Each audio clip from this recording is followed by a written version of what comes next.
ஓசை கேக்குது. பெண்ணழுக்கு ஊர்வலம் இந்த தெருவழியே வருதுன்னு நினைக்கிறேன்.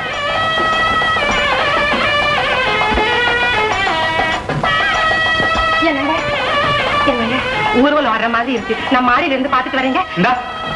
சொந்த மகளோட பெண் அழைப்பு நடக்கும் போது கையால் ஆகாதவங்க மாதிரி நாம அதை போய் பார்க்க வேண்டாம். மத்தவங்க எல்லாம் நம்மளை பார்த்து சிரிக்க வேண்டாம். யாரோ ஊரா விட்டு கல்யாண ஊர்வலம் நடக்குதுன்னு நினைச்சுக்கிட்டு எல்லாரும் சும்மா இருங்க. இல்லைங்க, தயவுசெய்து என்ன தடுக்காதீங்க.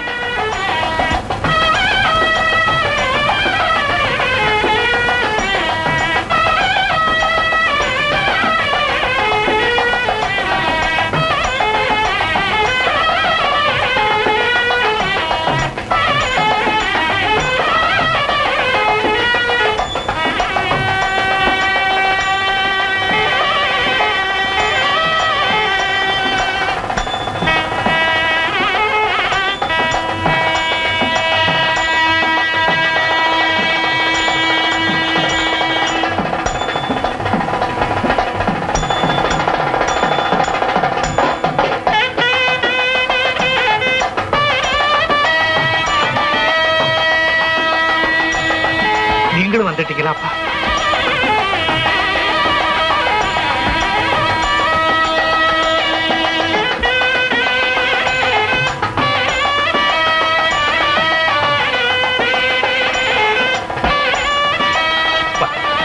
நாமெல்லாம் ஆனந்தமா ஊர்வலத்துல கலந்துக்க வேண்டியது போக இப்படி ஒதுப்புறமா நின்று பார்க்க வேண்டியது ஆயிடுச்சேப்பா.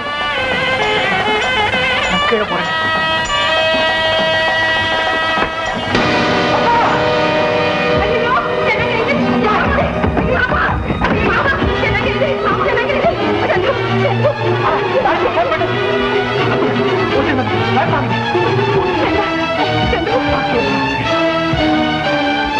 ஏன் இறங்குறீங்க? என்ன தடுக்காத மஞ்சு. அப்பா மாடியில இருந்து விழுந்துட்டாரு. ஐயோ, ஊர்வலத்துல இப்படி எல்லாம் இறங்க கூடாது.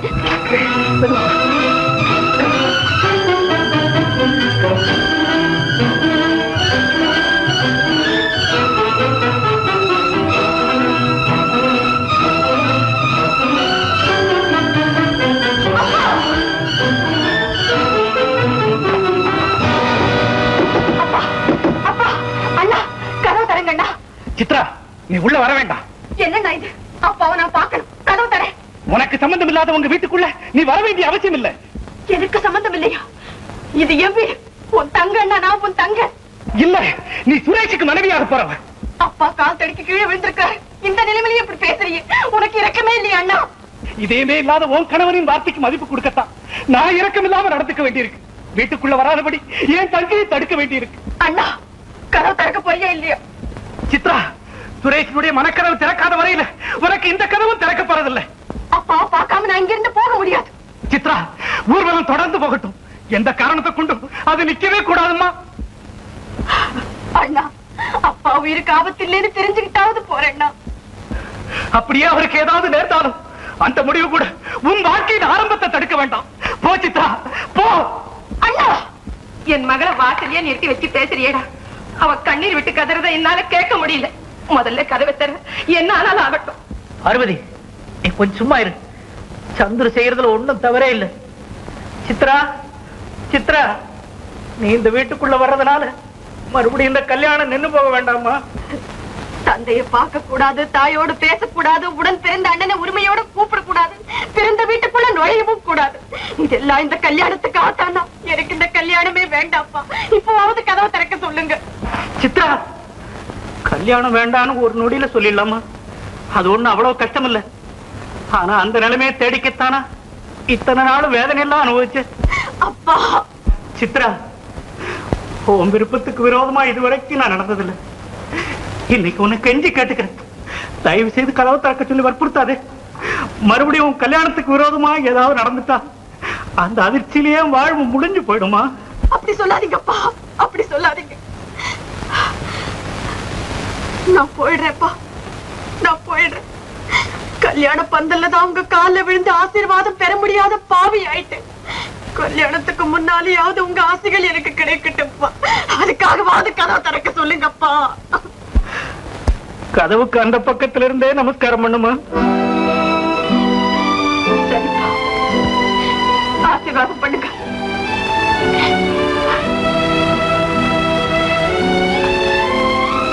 அம்மா மஞ்சள் குங்குமத்தோட நீ ரொம்ப காலம் நல்லா இருக்கணுமா? என்னங்க இது கொடுமை? நடுத்தரவிலியா நமஸ்காரம் பண்ண சொல்லுவாங்க.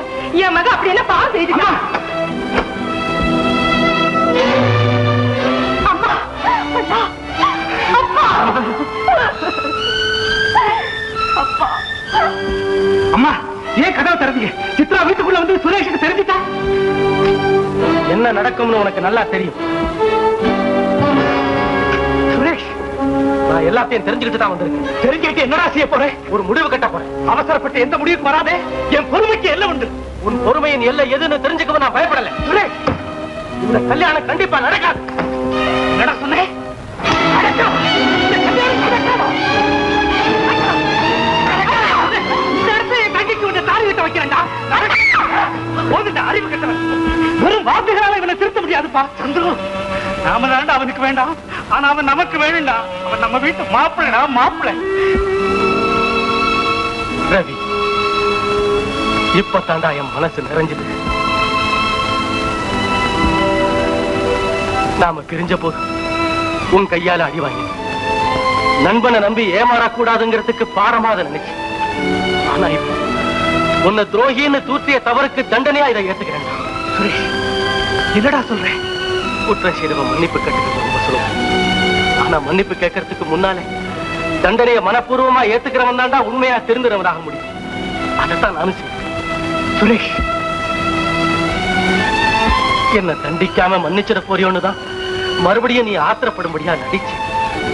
சித்ராவுக்கு தாய் தந்தை அண்ணன் எல்லாருமே இருந்தும் அவளை அனாதைன்னு சொன்ன கொடுமைக்காக பல பேர் மத்தியில தண்டனை ஏத்துக்கிட்டு ஆசையோடு நீ கொடுத்த பரிசங்களை தூக்கி எறிஞ்ச பாவத்துக்காக இப்ப நீ கொடுத்த தண்டனை மைத்தன் கொடுத்த பரிசமா மகிழ்ச்சியோட ஏத்துக்கிட்டு நடந்ததையெல்லாம் பஞ்சு சொல்ற. உனக்கு எனக்கு ஏற்பட்ட விரோதம் எல்லாத்துக்குமே காரணம் இதோ இந்த பாடுதான். ரவி, உங்க ரெண்டு பேருக்குள்ள விரோதம் ஏற்பட காரணமா இருந்த அந்த பையில இவர் தான் திருடி வச்சுக்கிட்டாரு. அதை ஒரு ஃப்ளூக் சான்ஸ்ல கண்டுபிடிச்சேன். எப்படிடா?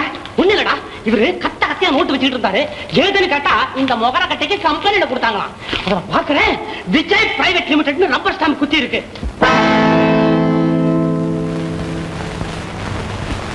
சும்மா விளையாட்டுக்கு மிரட்டின உண்மை அப்படி உடைய விட்டாரா? யோ மாமனாரே, என்கிட்ட சொன்னதெல்லாம் அப்படியே ஃபேர் காப்பி மாதிரி இவங்கிட்ட சொல்லணும். இல்ல நாளைக்கே பேப்பர்ல வரும் மாமனார் மண்டைய பழந்த மரபகன். சொல்லிடுறேன். சொல்லு. எதிரி கம்பெனிக்காரன் ரூபா 15,000 தரேன்னு சொன்னான். பணத்து மேல ஆசைப்பட்டு நான் தான் அந்த ஃபைலை எடுத்தேன். இதுல நாசூக்கு வேறையா? திருடுனேன்னு சுத்தமா சொல்லுங்க. ஆமா மாப்பிள்ள, ஃபைலை திருடுனா ஃபைலை எடுக்க காத்துக்கிட்டு இருந்தனா ஒரு பையன் மயக்கம் போட்டு விழுந்து பையனாச்சேன்னு எழுப்பல். அந்த நேரத்தை பயன்படுத்தி ஃபைலை எடுத்துக்கிட்டு என்னை யாரும் சந்தேகப்படக்கூடாதுங்கிறதுக்காக வேண்டி மாலாதான் அந்த ஃபைலை எடுத்திருப்பான்னு சொல்லி உனக்கு நானே தூபம். என்ன மன்னிச்சிருங்கப்பா, இனிமே இந்த மாதிரி தவறுதல் செய்யவே மாட்டேன். வேற மாதிரி தான், ரப்பர் ஸ்டாம்ப் இல்லாத நோட்டா தான் வாங்குவாரு. இல்ல ரவி, நண்பர்களுக்குள்ளே ஏற்படும் பூசல் தீர்க்கப்படும் போதுதான் நட்பின் ஆழமும் அதிகமாகும். ரவி, என்ன மன்னிச்சுடுறா. என்னடா உடனே இவன் சுரேஷ், நீ தாண்டா என்ன மன்னிக்கணும். அடுத்தது இதானடா சொல்ல போறீங்க? ரவி, காலை மீச்சிட்டு சாரி சொல்றவனை தான் பாத்துருக்கான். ஆனா இந்த பையன் என்னடா கல்யாணத்தையே நிறுத்திட்டு அதுக்கும் சாரி சொல்லி இருக்கான். போங்கடா, போய் ஊர்வலத்தை வெற்றிகரமா நடத்துங்கடா. பணத்தை எடுத்துட்டு போற, இது கூட போலீஸ் ஒப்படைக்கணும். மாப்பிள்ள, எங்க வரீங்க? ஊர்வலத்துக்கு. ஊர்வலத்துக்கா? உங்களுக்கு இந்த ஊர்வலம் இல்ல, வேற ஊர்வலம். போன்லயே ஏற்பாடு பண்ணிருக்கேன். பாத்தீங்களா, போலீஸ் வேன். சார், இவர்தான் கூட்டி போங்க.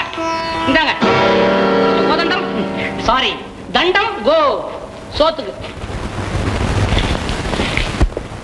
மஞ்சு, ஏன் வருத்தமா இருக்கிற? இந்த நேரத்துல அந்த ஞாபகம் மறதி ஏன் வரக்கூடாதுன்னு நினைக்கிறேன். ஏன் அப்படி சொல்றீங்க? உன்னை மறந்துட்டு வேற ஒரு பொண்ணை கல்யாணம் பண்ணிக்கிறான் இல்லையா?